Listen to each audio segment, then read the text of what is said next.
Les deux dirigeants ont signé des communiqués conjoints réaffirmant leurs engagements à la coopération dans différents secteurs.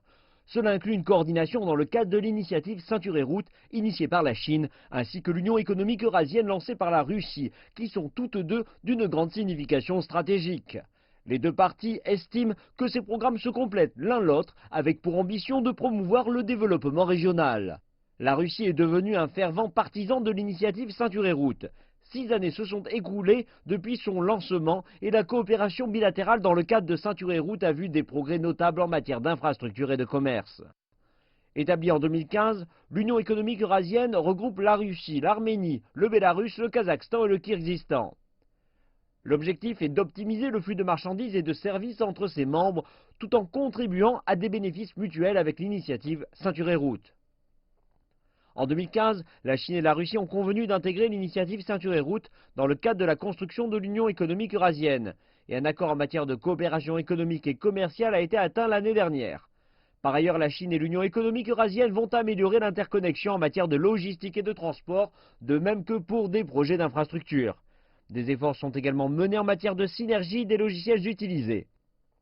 Des mécanismes de facilitation du commerce seront mis en place dans des zones en développement afin de créer des politiques communes et de réduire les barrières commerciales, tout en étudiant l'objectif à long terme d'établir une zone de libre-échange. Outre cette coordination stratégique, il existe des résultats plus pragmatiques entre la Chine et la Russie dans le cadre de l'initiative Ceinture et Route. En 2018, les échanges bilatéraux ont atteint un record avec 107 milliards de dollars. Et avec des résultats déjà obtenus dans des zones traditionnelles de coopération, la Chine et la Russie cherchent à optimiser leur structure commerciale avec une croissance concentrée sur la haute technologie, la finance, le commerce électronique et l'industrie du tourisme. Et à n'en pas douter, 2019 sera une année fructueuse.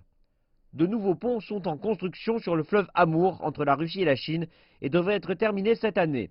Aussi, le gazoduc conjointement construit, la puissance de la Sibérie, entrera en service d'ici la fin de cette année et devrait fournir à la Chine 38 milliards de mètres cubes de gaz naturel chaque année.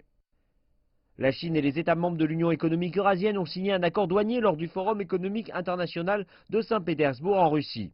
L'accord concerne l'échange d'informations en matière d'articles et de véhicules qui franchissent les frontières douanières des deux pays. L'objectif est d'accélérer les opérations douanières tout en limitant les risques de transport de matières ou articles potentiellement dangereux, interdits ou restreints.